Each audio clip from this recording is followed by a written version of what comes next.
जय हिंद दोस्तों, आइए इस वीडियो के माध्यम से हम अपने आईक्यू को और अपने जनरल नॉलेज को और बूस्ट करते हैं। देखिए, इस वीडियो के अंदर मेनली आपको स्पोर्ट्स से रिलेटेड, इस बार आंदोलन और इसके अलावा जो अभ्यारण्य है बेसिकली मैंने इसके अंदर रखे हुए हैं। तो पूरे इंडिया के अंदर जितने भी अभ्यारण्य हैं, इंडिया में कौन कौन से स्टेडियम है जो किस खेल से रिलेटेड है, वो इसमें आपको पता चलेंगे।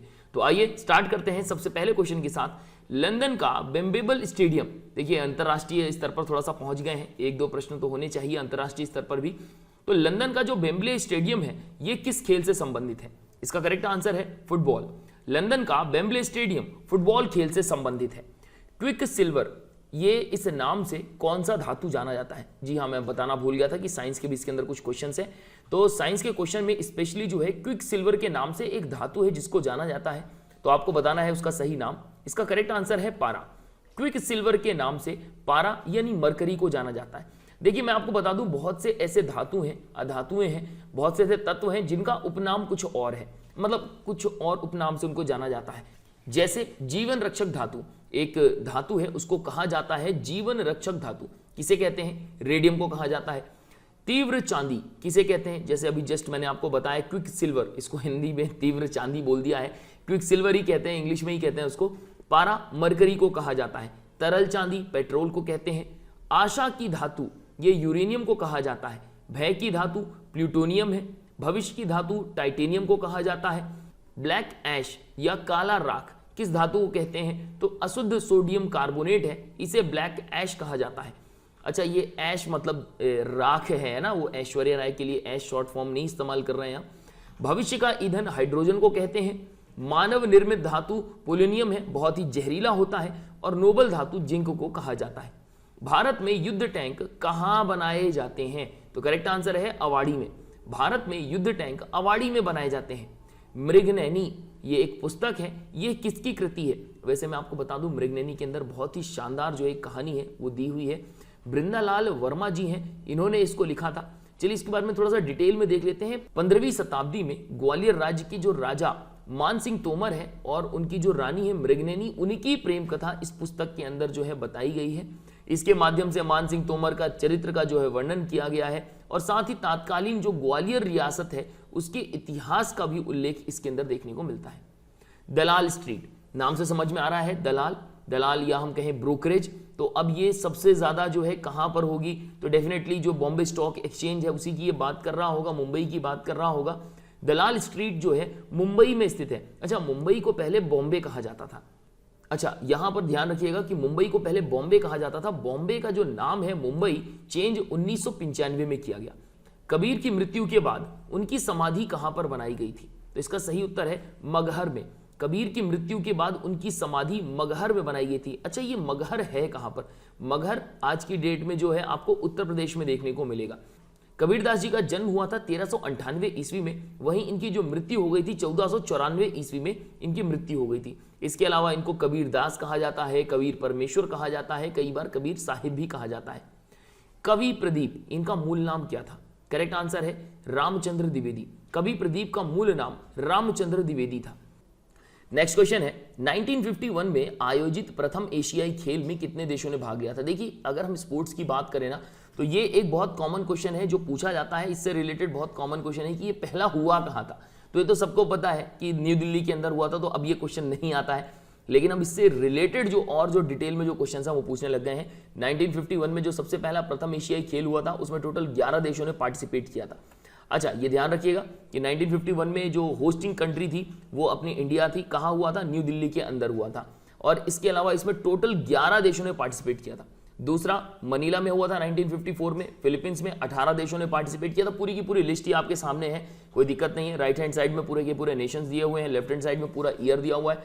देखिए, अब ये तो इतना इंपॉर्टेंट नहीं है, जितना इंपॉर्टेंट ये है कि हमें ये पता होना चाहिए कि 2022 में ये चाइना के अंदर होने वाला था, जो अभी हुआ नहीं है, 2023 में होगा। कब से कब तक होने वाला है? तो 23 सितंबर 2023 में ये स्टार्ट होगा। मतलब मैं बात कर रहा हूँ एशियन गेम्स की। जो नेक्स्ट एशियन गेम्स है वो 2022 में ही अभी होने वाला था, लेकिन ये क्या कर दिया है? पोस्टपोन करके 2023 में कर दिया है। 23 सितंबर 2023 को स्टार्ट होगा और 8 अक्टूबर 2023 तक चलेगा। 2026 वाला कहां होने वाला है? जापान में होगा। 2030 का होगा दोहा यानी कतर में, और इसके बाद 2034 रियाद सऊदी अरब में होने वाला है। और सऊदी अरब में अभी तक एक बार भी नहीं हुआ है, मतलब हम बात कर रहे हैं एशियन गेम्स की, सऊदी अरब में आज तक नहीं हुआ, तो 2034 में जो है ये होगा। चलिए अच्छा है कि आने वाले टाइम पर हो जाए। बाकी ये ध्यान रखिएगा कि 2023 में होगा, 22 वाला जो है 2023 में होने वाला है, चाइना में होने वाला है। इंपॉर्टेंट क्वेश्चन है। भारत का प्रथम छापाखाना, ये प्रिंटिंग प्रेस की बात कर रहे हैं, ये किसके द्वारा स्थापित किया गया था? तो सबसे पहले जो पुर्तगाली थे उन्होंने जो है ये प्रिंटिंग प्रेस जो है उसको स्टैब्लिश किया था। गोवा को किस वर्ष राज्य का दर्जा मिला? 450 सालों तक पुर्तगालियों ने गोवा में जो है अपना कब्जा करके रखा था। उसके बाद भारत सरकार ने जो है इसको फाइनली ले तो लिया था, लेकिन तब तक ये यूनियन टेरिटरी की तरह काम कर रही थी। लेकिन 1987 में गोवा को राज्य का दर्जा दे दिया गया। नगर निगम के सर्वोच्च अधिकारी को क्या कहा जाता है? देखिए, नगर निगम के सर्वोच्च अधिकारी को महापौर कहते हैं। किसी भी शहर का जो प्रथम व्यक्ति होता है वो भी महापौर होता है, ध्यान रखिएगा। इंग्लिश में इसको मेयर बोला जाता है। प्रथम लोकसभा चुनाव में कितने राजनीतिक दलों को राष्ट्रीय दल के रूप में मान्यता दी गई थी? तो कुल 14 राष्ट्रीय दल थे जिनको मान्यता दी गई थी लोकसभा चुनाव के लिए। किस मुगल सम्राट को राष्ट्रीय सम्राट कहा जाता है? विकल्प देखिए, अकबर दिया है, जहांगीर दिया है, शाहजहां दिया है और औरंगजेब। इसका करेक्ट आंसर है अकबर। अकबर जो कि एक मुगल सम्राट था, इसको राष्ट्रीय सम्राट भी कहा जाता है, कुछ पुस्तकों में ऐसा मिलता है। दंडकारण्य योजना ये किस राज्य से संबंधित है? इसका करेक्ट आंसर है छत्तीसगढ़। दंडकारण्य योजना का संबंध छत्तीसगढ़ से है। अच्छा, इसके अलावा हम थोड़ा सा छत्तीसगढ़ के बारे में बात तो कर ही रहे हैं, तो यहां पे छत्तीसगढ़ कौन से नंबर का राज्य था ये ध्यान रखिएगा। छत्तीसगढ़ जो था ये 1 नवंबर सन 2000 को बना था और ये 26वां राज्य था। वहीं झारखंड 27वां राज्य था, उत्तराखंड 28वां राज्य था और 29वां राज्य था तेलंगाना। अच्छा, ध्यान रखिएगा कि भारत में कुल 28 राज्य हैं और यहां पर 29वां राज्य कहां से आ गया ये भी समझो कि जम्मू कश्मीर जो है वो अब राज्य नहीं रहा, अब उसको जो है क्या बना दिया है, यूनियन टेरिटरी बना दिया है। तो इस वजह से 29वां राज्य तेलंगाना तो बना था, ठीक है, लेकिन जो कुल राज्य हैं वो 28 राज्य ही हैं। तेलंगाना को कब बनाया गया था? तो 2 जून 2014 को बनाया था, आंध्र प्रदेश से अलग करके। प्रथम ऐतिहासिक सम्राट किसे माना जाता है? चंद्रगुप्त मौर्य को माना जाता है। प्रथम ऐतिहासिक सम्राट चंद्रगुप्त मौर्य को मानते हैं। कूका आंदोलन ये कहां हुआ था? सही उत्तर है पंजाब में। कूका आंदोलन पंजाब में हुआ था। राष्ट्रपति पर यदि महाभियोग लगाना है या फिर हम सीधा सीधा कहें कि राष्ट्रपति को उनके पद से हटाना है, तो ऐसी कंडीशन में संसद में जो है बिल पारित करना पड़ेगा, महाभियोग लेकर आना पड़ेगा। तो ऐसी कंडीशन में किस सदन में जो है, ये लोकसभा की बात करें या राज्यसभा की बात करें, कहां जो है महाभियोग स्टार्ट किया जा सकता है? तो ध्यान रखिएगा दोनों में, लोकसभा हो चाहे राज्यसभा हो, कहीं पर भी जो है आप ला सकते हो महाभियोग का जो ये बिल है वो लेकर आ सकते हैं राष्ट्रपति को हटाने के लिए।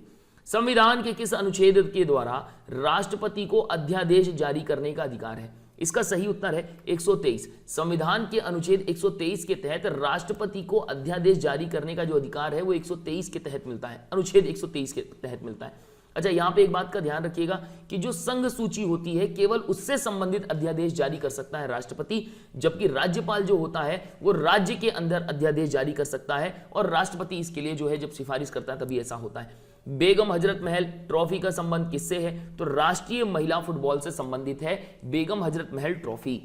द मार्टियर, असल में इस पुस्तक का पूरा नाम है the martyr Bhagat Singh experiments in revolution. इस पुस्तक के लेखक का नाम कुलदीप नैयर है। बहुत ही शानदार ये पुस्तक है, यदि आप चाहें तो इसको देख सकते हैं, पढ़ सकते हैं, काफी अच्छा लगेगा। मार्टियर्स केवल और केवल जो है यहाँ पर तो द मार्टियर लिखा हुआ है, पूरा इसका नाम जो है आपको बता दिया मैंने, the martyr Bhagat Singh experiments in revolution. Vedant शब्द का प्रयोग किसके लिए किया जाता है? सही उत्तर है उपनिषदों के लिए। वेदांत शब्द का प्रयोग उपनिषदों के लिए किया जाता है। हल्दिया तेल शोधक कारखाना यह किस राज्य में स्थित है?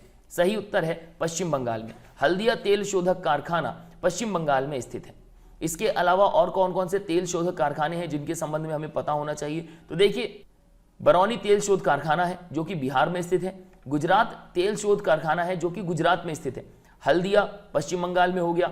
मथुरा तेल शोध कारखाना उत्तर प्रदेश हो गया। देखिए, यहां पर इतनी दिक्कत नहीं है, जब स्पेशली कोई नाम बोल देता है, जैसे गुजरात तेल कारखाना दिया हुआ है तो समझ में आ जाता है गुजरात में होगा, लेकिन जैसे हल्दिया बोल दिया, पानीपत बोल दिया। तो अगर आपको पता है कि पानीपत हरियाणा में है तो आप इसका आंसर लगा पाओगे, अन्यथा नहीं लगा पाओगे। डिगबोई ये भी एक तेल शोध कारखाना है, ये असम में है, सबसे पुरानों में से ये इसकी गिनती होती है। बगईगांव तेल शोध कारखाना ये असम के अंदर स्थित है। जीवन बीमा का राष्ट्रीयकरण किस वर्ष किया गया था? सही उत्तर है 1956 में। 1956 में नेशनलाइज किया गया था जीवन बीमा को, लाइफ इंश्योरेंस को। दल बदल विरोधी विधेयक ये किस प्रधानमंत्री के कार्यकाल में पास हुआ था? तो राजीव गांधी जी के, जब राजीव गांधी जो है उस समय देश के प्रधानमंत्री थे, उस समय दल बदल विरोधी जो विधेयक था उसको पारित किया गया था। 1 डिग्री देशांतर की सर्वाधिक दूरी कहां पर होती है? तो देखिए मैं आपको बता दूं, सर्वाधिक दूरी आपको देखने को मिलेगी भूमध्य रेखा यानी इक्वेटर पे, क्योंकि इक्वेटर बिल्कुल बीचों बीच है, तो यहां पे सर्वाधिक दूरी होगी। और जैसे जैसे ध्रुवों की तरफ जाते आएंगे वैसे वैसे 1 डिग्री देशांतर की जो दूरी है वो क्या होती जाती है? कम होती जाती है। वॉन्डिवॉश का युद्ध कब हुआ था, किस वर्ष में हुआ था? इसका सही उत्तर है 1760 ईस्वी में। वॉन्डिवॉश का युद्ध सन 1760 ईस्वी में हुआ था। भारतीय जनसंघ के प्रथम अध्यक्ष कौन थे? सही उत्तर है डॉक्टर श्यामा प्रसाद मुखर्जी। भारतीय जनसंघ के प्रथम अध्यक्ष डॉक्टर श्यामा प्रसाद मुखर्जी थे। ध्यानचंद हॉकी स्टेडियम कहां पर स्थित है? अब ये तो भाई ये क्वेश्चन ऐसा है, मैं आपको बता दूं ऑप्शन में क्या मिल रहा है वो देख लो। हर एक राज्य के अंदर, भोपाल में भी आपको देखने को मिल जाएगा, लखनऊ में आपको देखने को मिल जाएगा, दिल्ली में आपको देखने को मिल जाएगा। मैक्सिमम जो हॉकी स्टेडियम होते हैं उनका नाम जो है ध्यानचंद ही रखा जाता है। तो मेजर ध्यानचंद हॉकी स्टेडियम यहाँ ऑप्शन में दिया है, बरेली, काशी, इलाहाबाद और लखनऊ। तो फिलहाल तो इसका आंसर जो है लखनऊ है, क्योंकि लखनऊ में भी एक ध्यानचंद हॉकी स्टेडियम है। अगर यहाँ पर भोपाल होता, लखनऊ होता, दिल्ली होता, तो यहाँ पर भी मैं बोल देता कि तीनों का आंसर जो है, मतलब तीनों के तीनों जो है इसके आंसर हैं। जब भारत स्वतंत्र हुआ उस समय ब्रिटेन में किस पार्टी की सरकार थी? सही उत्तर है लेबर पार्टी। जब भारत स्वतंत्र हुआ था उस समय ब्रिटेन में लेबर पार्टी की सरकार थी। जापान को पहले किस नाम से जाना जाता था? तो देखिए जापान को पहले निप्पॉन या निहोन के नाम से जाना जाता था। आई डेयर ये एक पुस्तक है, असल में ये एक ऑटोबायोग्राफी है। ये किसने लिखी है? इसका करेक्ट आंसर है जो सबसे पहली महिला आईपीएस ऑफिसर हैं किरण बेदी, उन्होंने लिखी है आई डेयर ये ऑटोबायोग्राफी। सती प्रथा को रोकने का प्रयास किस मुगल सम्राट ने किया था? तो ऐसा काम सिर्फ और सिर्फ जो है अकबर ने किया था, बाकियों ने भी किया लेकिन बहुत कम, और कुछ ने तो प्रयास ही नहीं किया। सती प्रथा को रोकने का प्रयास अगर देखा जाए तो मुगल सम्राट अकबर ने सर्वाधिक किया था। भारत में पंचायती राज अधिनियम कब लागू किया गया था? तो देखो 24 अप्रैल तो सबको पता है। अगर ईयर की बात करूं तो 1993 में भारत में पंचायती राज अधिनियम को लागू किया गया था 24 अप्रैल 1993। जबकि अधिनियम की बात करूं तो अधिनियम का नाम 1992 है। वाटर पोलो के प्रत्येक पक्ष में कितने खिलाड़ी होते हैं? सही उत्तर है 7। वाटर पोलो के प्रत्येक पक्ष में कुल 7 खिलाड़ी होते हैं। क्रिकेट पिच की लंबाई कितनी होती है?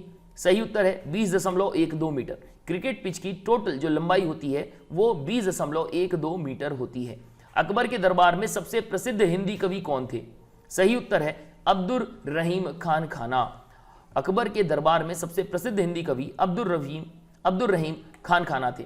यूएसए का राष्ट्रीय खेल क्या है? सही उत्तर है बेसबॉल। यूएसए का जो राष्ट्रीय खेल है, जो नेशनल स्पोर्ट है, वो बेसबॉल है। भारतीय संविधान में एकल नागरिकता का प्रावधान किस देश के संविधान से लिया गया है? सही उत्तर है ब्रिटेन। भारत में आप जानते हैं कि एकल नागरिकता चलती है, मतलब अगर आप भारत की नागरिकता आपने ले रखी है तो किसी दूसरे देश की आप नागरिकता नहीं ले सकते। और यदि आप किसी दूसरे देश की नागरिकता आप ले लेते हैं तो स्वतः ही भारत की जो नागरिकता है वो समाप्त हो जाती है। अच्छा ये ध्यान रखिएगा कि अमेरिका के अंदर भी जो है यही एकल नागरिकता चलती है, ब्रिटेन में भी यही चलती है, ऑस्ट्रेलिया के अंदर भी यही चलती थी, लेकिन अब वहां पर हो गया है चेंज। अब वहां पर जो है क्या है, ड्यूअल सिटीजनशिप चलने लग गई है। अभी हाल ही में ऐसा हुआ है। भारतीय संविधान में लोक सेवा आयोग का प्रावधान किस अनुच्छेद के तहत किया गया है? सही उत्तर है 315। भारतीय संविधान के लोक सेवा आयोग का प्रावधान अनुच्छेद 315 के तहत किया गया है। आशा करता हूं कि आपको वीडियो पसंद आई होगी। अच्छी लगी है लाइक जरूर करें, ज्यादा से ज्यादा शेयर करें, और चैनल को अभी तक आपने सब्सक्राइब नहीं किया है चैनल को सब्सक्राइब जरूर कर लीजिए। तो मैं इस वीडियो को यहीं एंड करता हूं। गुड डे, गुड बाय, जय हिंद।